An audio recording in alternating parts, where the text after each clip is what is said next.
여러분 법정에 가보신 적이 있으신가요? 대부분 없으시겠죠. 저는 변호사가 직업이었기 때문에 법정에 많이 가봤는데요. 법정에 가면 여러분 기분이 어떨까요? 아마 매우 좋지 않겠죠. 왜 그러냐면요. 마지막에 법정에서 마지막에 기다리는 것은 판결이기 때문입니다. 법정에 서는 사람, 피고인이든 원고든 피고든 그리고 변호인이든 모두 그 판결을 받아야 합니다. 그 판결은 사람의 인생을 좌지우지할 수 있는 것입니다.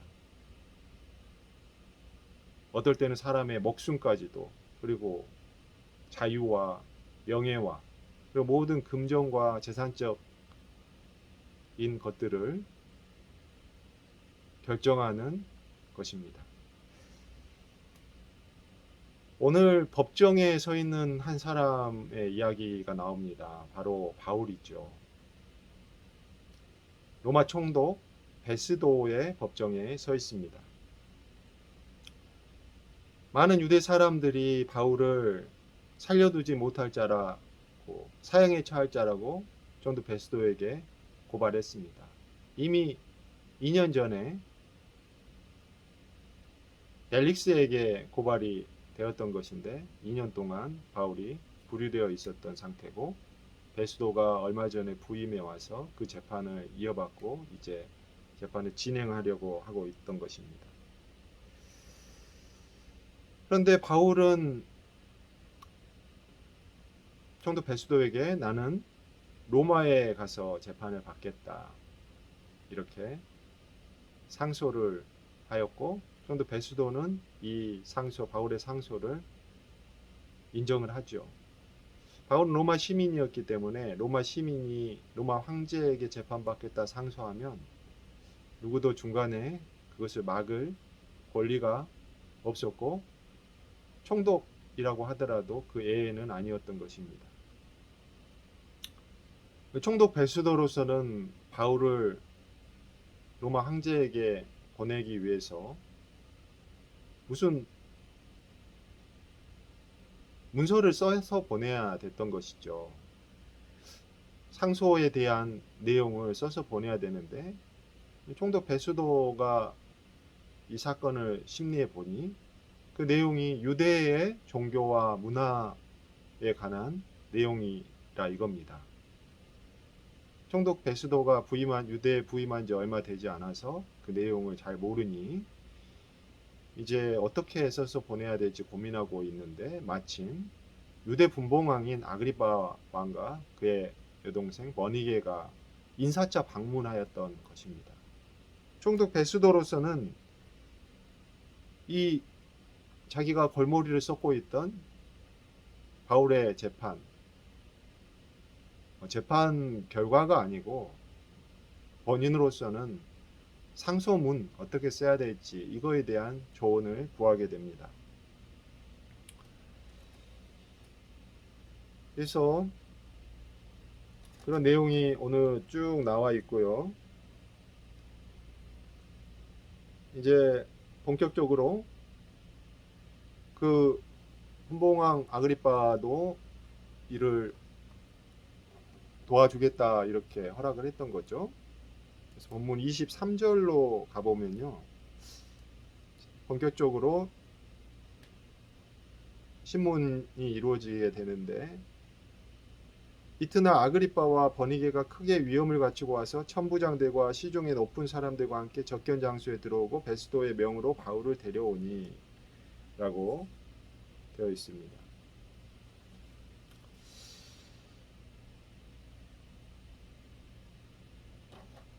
구류되어 있던 바울을 데려와서 아그리빠와 버니게 앞에, 그리고 천부장들과 시중의 높은 사람들 앞에 세우게 된 것입니다. 그리고 24절에 베스도가 말합니다. 아그리빠 왕과 여기 같이 있는 여러분이요, 당신들이 보는 이 사람은 유대의 모든 무리가 크게 외치되 살려두지 못할 사람이라고 하여 예루살렘에서와 여기서도 내게 청원하였으니. 바울을 유대 사람들이 사형에 처해달라고 고발을 했다라는 거죠. 그래서 베스도가 신문을 해보았는데 25절에 보면 내가 살피건대 죽일 죄를 범한 일이 없도이다. 그러나 그가 황제에게 상소한 거로 보내기로 결정하였나이다. 베스도가 유대법이 아니라 로마법에 따라서 재판을 했겠죠. 로마법상 죽일 만한 죄가 있는 것인지. 그러나 없더라 이겁니다.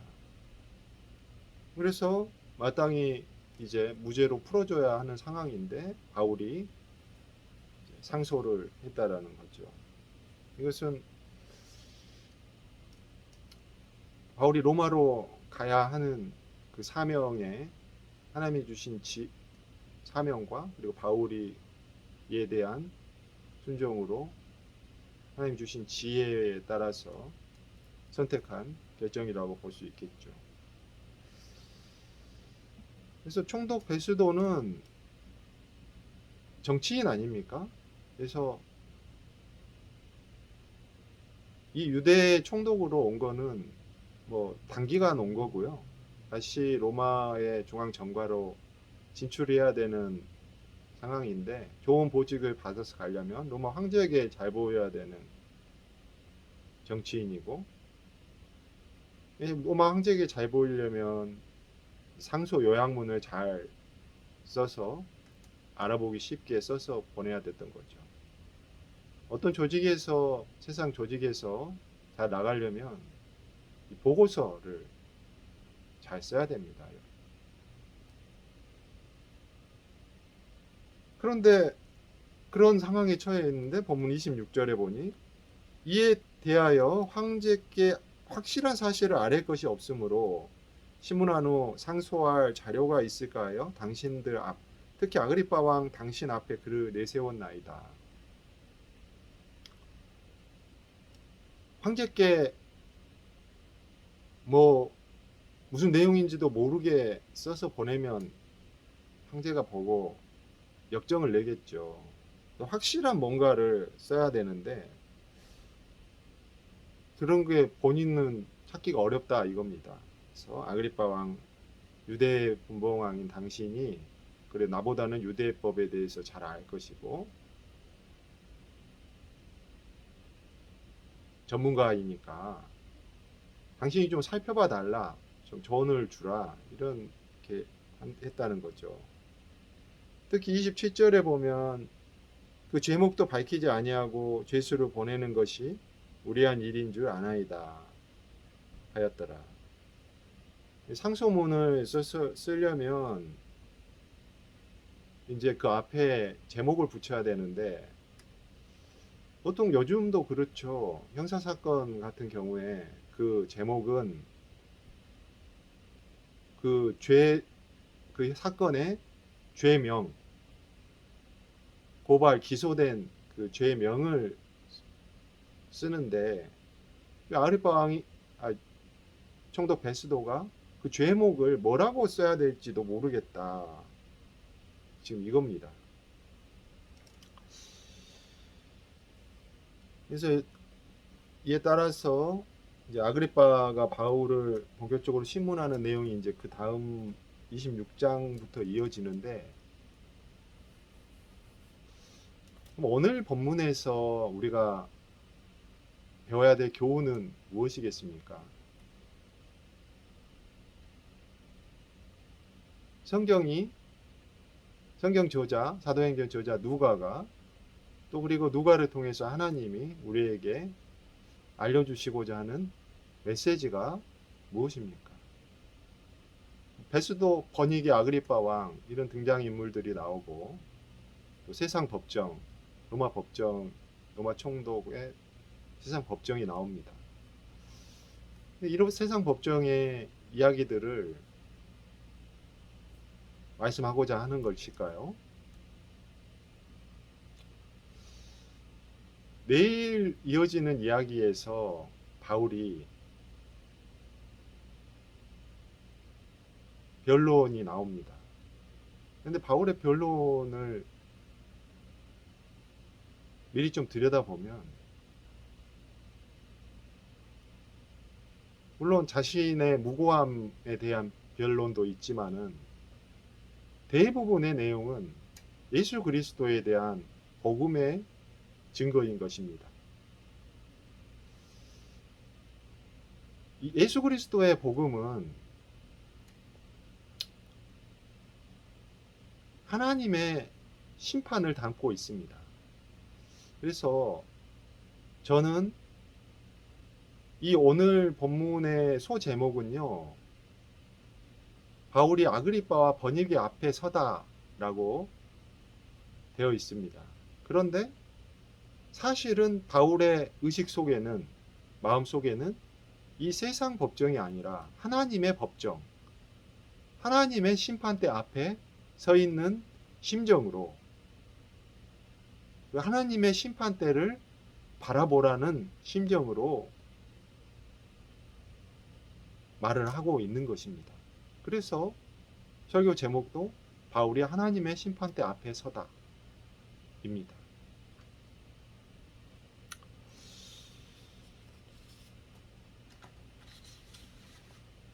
저는 요즘 칼빈의, 여러분 칼빈 아시죠?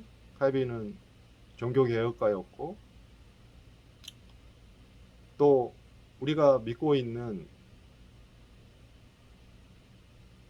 교리, 그 개혁적인 전통의 교리의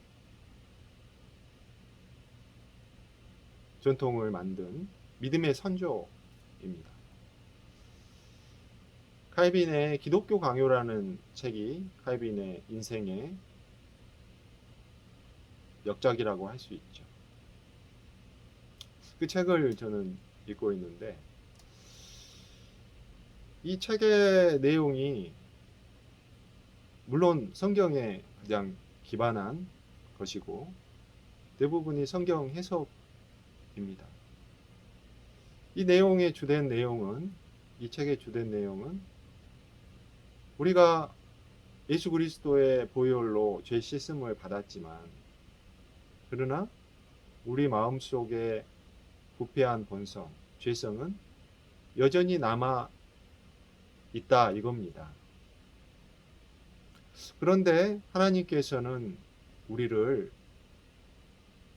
그 남아있는 죄성에도 불구하고 거룩하게 만들어 가시기를 원하신다는 것입니다. 그것이 바로 성화이고, 이 성화의 과정을 하나님께서 견인해 가신다는 것인데, 그러면 이것을 어떻게 이룰 것이냐? 우리가 우리의 남아있는 죄성을, 그 연약함을 인정은 하되, 그러나 그것에 굴복해서는 안 된다라는 것입니다. 그러면 그 구체적인 방법은, 하나님께서 사용하시는 방법은 뭐겠느냐? 하나님께서 항상 그것을 비춰주신다는 것이죠. 하나님께서 어떻게 비춰주실까요? 하나님의 심판의 조명으로 비춰준다는 겁니다. 하나님의 판결을 내려주신다는 것이죠. 우리가 이것은 죄다 아니다, 참 분별하기 어려울 때들이 많지 않습니까? 그것은 바로 성경의 말씀에 근거해서, 그것이 하나님의 법전이고, 그리고 그 말씀에 근거해서 우리의 죄성을 비춰주는 것입니다. 우리는 이 하나님의 심판대를 끊임없이 바라봐야 된다는 것입니다. 우리가 우리의 죄성의 근본이 뭡니까? 우리가 하나님의 심판대를, 하나님을 바라보기로 원치 않는다라는 것 아닙니까? 그래서 한번 은혜를 받아도, 우리가 칭의의 구원을 받아도 그래도 여전히 우리는 하나님의 그 심판의 조명을 받기를 싫어하는 죄성 때문에 그 해로운 자기 탐닉에 빠지게 되고 자기 생각에 몰두하고, 그리고 자기를 높이려는 그 자기 외식에 끊임없이 빠지려고 하는 성향이 있는데, 이것을 하나님께서 극히 미워하심으로, 그래서 우리를 하나님의 심판대를 바라보게 하신다는 겁니다. 사실 이 사도행전은 복음을 전하고 있습니다. 복음은 기쁜 소식 아닙니까? 기쁜 소식은 구원의 기쁜 소식이죠. 그런데 이 복음에는 기쁜 소식만 포함되어 있는 것은 아니고, 복음의 출발은요, 사실 나쁜 소식에서 출발하는 겁니다. 바울이 그리고 베드로 사도가 복음을 전한 것의 내용 중에 한 부분은, 중요한 부분은 하나님의 심판입니다. 그 심판을 우리가 받아야 되는데 대신 예수 그리스도가 받으셨다라는 것이고, 그것을 믿음으로 그 예수 그리스도의 의로움이 우리에게 전가돼서 우리는 나중에 심판을 면제받는다라는 것입니다. 그러나 이 그 심판의 내용에 대해서는 우리가 철저하게 자각을 하고, 또 그것에 대해서 예수님께 감사하는 마음으로 이제는 죄를 미워해야 된다. 심판받아야 될 죄를 더 이상 짓지 않기 위해서 최대한의 노력과 예수 그리스도에 대한 의존을 해야 된다. 이런 것이죠. 그래서 근데 이제 이것조차도요, 그걸 거부하는 사람들이 많이 있습니다. 사실 바울이 이 전 총독인 벨릭스에게 그 복음을 전했을 때, 벨릭스도 이 구원받는다는 그 예수 그리스도를 도를 믿는다는 것에 대해서 관심이 많았는데, 바울이 전하는 복음이 의와 절제와 심판이 핵심인데,